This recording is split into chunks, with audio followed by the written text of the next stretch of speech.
पूर्णागिरि शक्तिपीठ।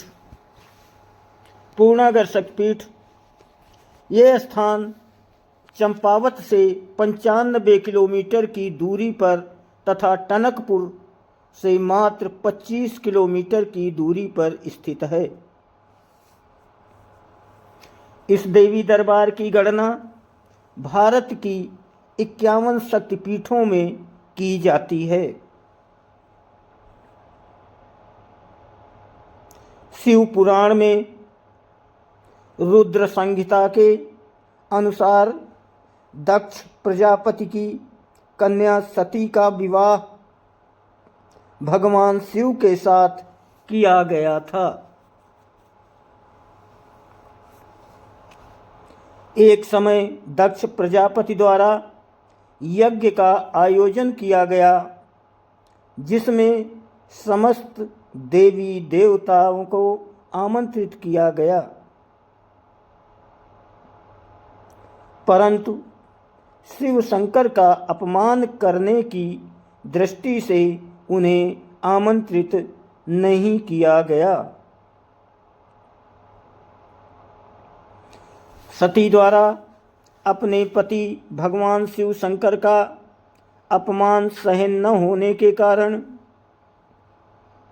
अपनी देह की आहुति यज्ञ मंडप में कर दी गई। सती की जली हुई देह लेकर भगवान शिव शंकर आकाश में विचरण करने लगे। भगवान विष्णु ने शिव शंकर के तांडव नृत्य को देखकर उन्हें शांत करने की दृष्टि से सती के शरीर के अंग पृथक पृथक कर दिए।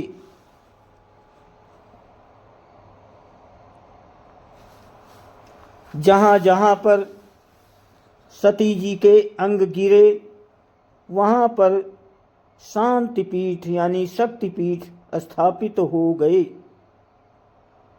कोलकाता में केस गिरने के कारण महाकाली, हिमाचल के नगर कोट में स्तनों का कुछ भाग गिरने से ब्रजेश्वरी, हिमाचल के ज्वालामुखी में जिह्वा गिरने से ज्वाला देवी, हरियाणा के पंचकूला के पास मस्तिष्क का अग्रभाग गिरने के कारण मनसा देवी,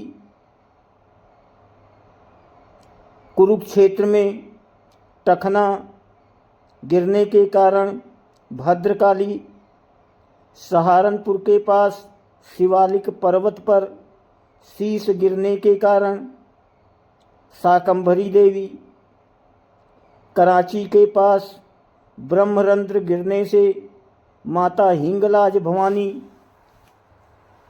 हिमाचल में ही चरणों का कुछ अंश गिरने से चिंतपूर्णी, आसाम में कोख गिरने से कामाख्या देवी, हिमाचल के नैना देवी में नयन गिरने से नैना देवी आदि शक्तिपीठ बन गए। पूर्णागिरि में सती का नाभि अंग गिरा, वहाँ पर देवी की नाभि के दर्शन व पूजा अर्चना की जाती है।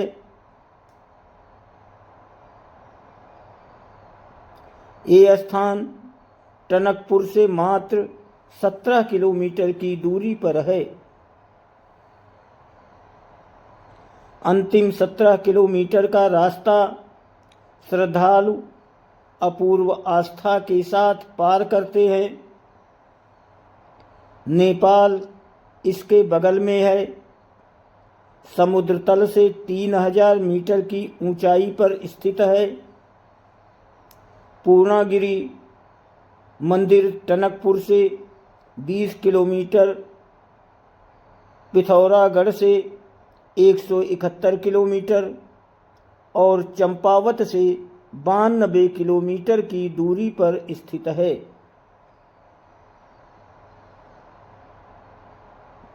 पूर्णागिरि में वर्ष भर तीर्थयात्रियों का भारत के सभी प्रांतों से आना जाना लगा रहता है। विशेषकर नवरात्रि यानी मार्च और अप्रैल के महीने में भक्त अधिक संख्या में आते हैं। भक्त यहाँ पर दर्शनों के लिए भक्ति भाव के साथ पहाड़ पर चढ़ाई करते हैं। पूर्णागिरि पूर्णगिरि के नाम से भी जाना जाता है। यहाँ से काली नदी निकलकर समतल की ओर जाती है। वहाँ पर इस नदी को शारदा के नाम से जाना जाता है। इस तीर्थ स्थान पर पहुँचने के लिए टनकपुर से ठूलीघाट तक आप वाहन से जा सकते हैं। ठूलीघाट से टुन्यास तक सड़क का निर्माण कार्य प्रगति पर होने के कारण पैदल ही बाकी का रास्ता तय करना होता है। ठूलीघाट से बांस की चढ़ाई पार करने के बाद हनुमान चट्टी आता है। यहाँ से पुण्य पर्वत का दक्षिण पश्चिमी हिस्सा दिखने लगता है। यहाँ से अस्थायी बनाई गई दुकानें और घर शुरू हो जाते हैं जो कि टुन्यास तक मिलते हैं। यहाँ के सबसे ऊपरी हिस्से यानी पूर्णागिरि के काली नदी का फैलाव टनकपुर शहर और कुछ नेपाली गांव दिखने लगते हैं। यहाँ का दृश्य बहुत ही मनोहारी होता है। पुराना ब्रह्मदेव मंडी टनकपुर से काफ़ी नज़दीक है। वैसे तो इस पवित्र शक्तिपीठ के दर्शन हेतु श्रद्धालु वर्ष भर आते रहते हैं, परंतु चैत्र मास की नवरात्रियों से जून तक श्रद्धालुओं की अपार भीड़ दर्शनार्थ आती रहे। चैत्र मास की नवरात्रियों से 2 माह तक यहाँ पर मेले का आयोजन किया जाता है, जिसमें श्रद्धालुओं के लिए सभी प्रकार की सुविधाएं उपलब्ध कराई जाती हैं।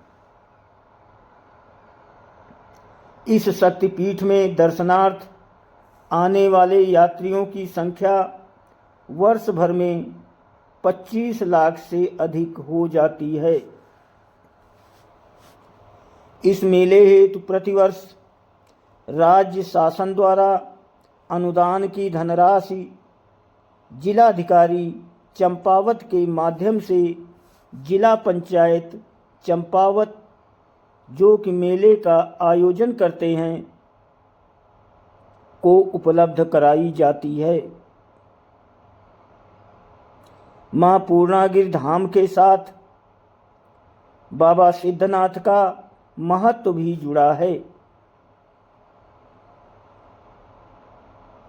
कहा जाता है कि बाबा सिद्धनाथ देवी पूर्णागिरि के भक्त थे, जो रोजाना देवी के दर्शन के लिए दरबार में हाजिरी लगाते थे।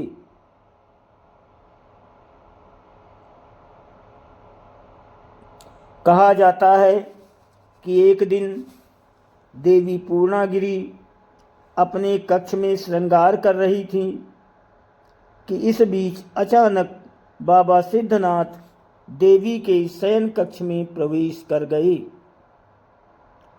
जिससे क्रोधित होकर देवी ने बाबा के शरीर के टुकड़े कर दिए। जब देवी को पता चला कि शयन कक्ष में प्रवेश करने वाला कोई और नहीं उनके अनन्य भक्त बाबा सिद्धनाथ थे, तो देवी को पछतावा हुआ। तब देवी ने बाबा को वरदान दिया कि मेरे दर्शन के बाद बाबा सिद्धनाथ के दर्शन करने से ही श्रद्धालुओं की यात्रा और मनोकामनाएं पूरी होंगी।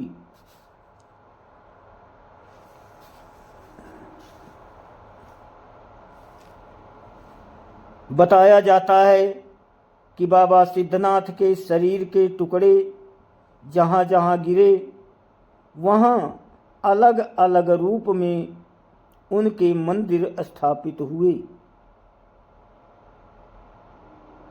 पूर्णागिरि धाम के ठीक सामने नेपाल में भी बाबा के शरीर का एक टुकड़ा गिरा था, जहाँ बाद में बाबा का मंदिर स्थापित हुआ। यहाँ आने के लिए आप सड़क या रेल के द्वारा पहुँच सकते हैं। यहाँ का निकटतम रेलवे स्टेशन टनकपुर है, जो यहाँ से 20 किलोमीटर है।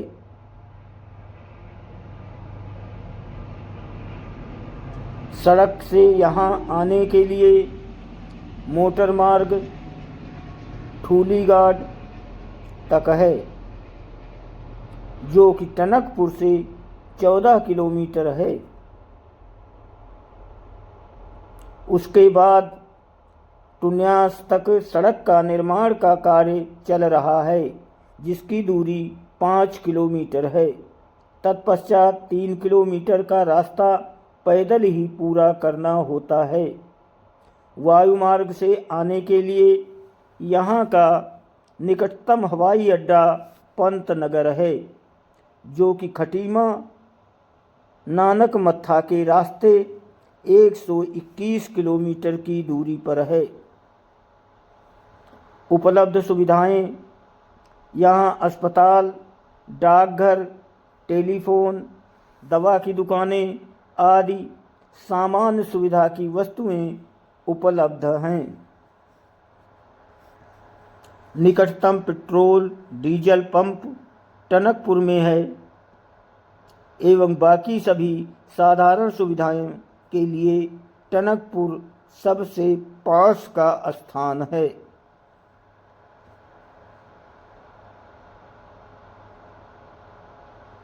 यहाँ पर्यटन के लिए सबसे उपयुक्त समय वर्षा ऋतु का है। सर्दी के मौसम में गर्म कपड़े जरूरी हैं। ग्रीष्म ऋतु में हल्के ऊनी कपड़ों की ज़रूरत हो सकती है। यहाँ कुमाऊनी, हिंदी और अंग्रेजी भाषा बोली जाती है। फेसबुक देखने, पढ़ने, सुनने वाले सभी से निवेदन है, कृपया लाइक और फॉलो ज़रूर करें।